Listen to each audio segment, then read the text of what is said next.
E, finalmente, aqui, né, o nosso último capítulo aqui do papel à captação, né? Ou seja, um foco no investidor e ou credor, né? Os elementos para acessar o fundo, para buscá-lo. Já escolhemos, né, qual é o produto, já definimos ali o balanço de equity e crédito, já fizemos isso tudo, agora vamos atrás do dinheiro. O que que a gente precisa fazer? Tá? E como a gente aqui na MLI, nossas vidas pregressas, a gente já esteve do outro lado da mesa, né, como gestores de fundos, a gente entende a perspectiva deles. Então, vamos compartilhar com vocês aqui o que que se olha, é, e o que a gente não quer é submeter um projeto para, né, para uma fonte de capital dessas e o projeto cair na pilha de projetos que vão ser olhados depois, né? A gente quer que o projeto seja colocado na pilha, que ele vai ser olhado agora, e essas pilhas existem, tá? Acreditem. Então, né, projetos que têm falta de track record, né? Falta de... A empresa não tem um histórico de projetos bem-sucedidos, né? Ou então a informação é mal organizada, chega lá meio bagunçada. Ou então o incorporador ele, ele pede uma estrutura de risco-retorno bastante agressiva. Então, vai dar um trabalho para o fundo negociar e voltar para condições de mercado. Então, o projeto não ganha ali uma prioridade, tá? Então, essas são as barreiras mais comuns ali para você não ganhar tração ao submeter o projeto. E a gente entende, às vezes, as frustrações.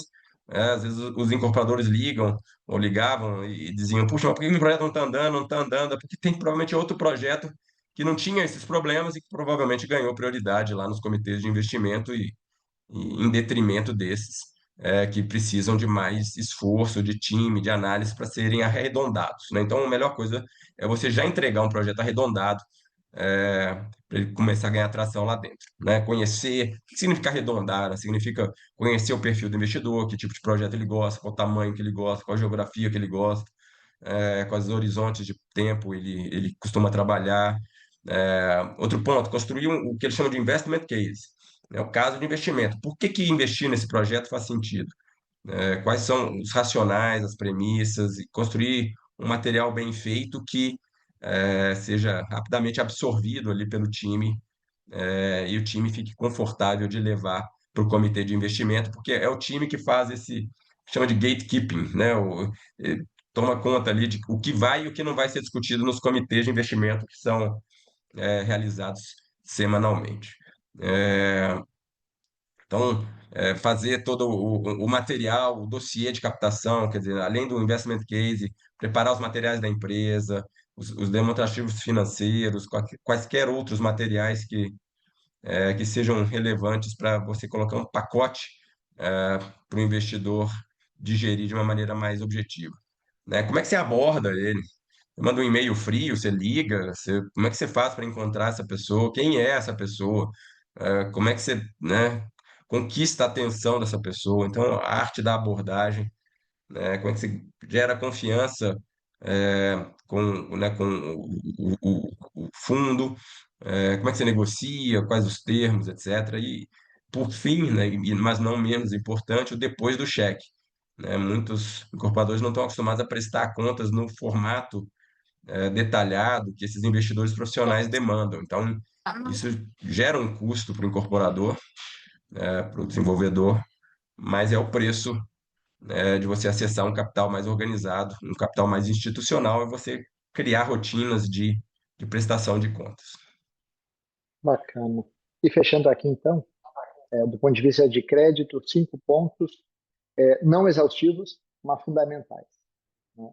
Então, primeiro, o histórico da incorporadora, né, e a qualidade dos projetos executados e como você mostra isso faz toda a diferença na captação do crédito. A governança financeira, obviamente, quando a gente fala de balanços auditados, é ótimo, mas não necessário, né? Esse caso que a gente citou, dessa incorporadora, a gente emitiu o CRI, a gente assessorou eles na emissão do CRI, não era auditado. Claro que aí você tem que buscar um investidor qualificado, né, ao invés do investidor de varejo, né? Mas ter a governança financeira adequada, ainda que você não tenha balanço auditado, é fundamental se tiver balanço auditado melhor, né? Obviamente, a demonstração da capacidade de pagamento e mitigação de risco, tanto no nível corporativo como no nível do projeto, né?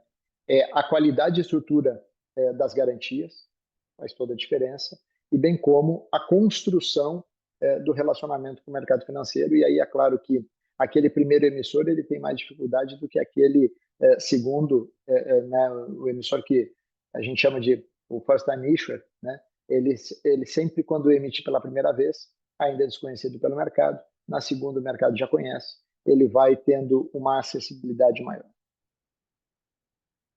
Então, com isso, eu encerro aqui e agradeço todo o time aí, Bruno, Gustavo, pela oportunidade da gente estar aqui, e deixo aberto aí para troca, de acordo com o tempo que a gente tem aí.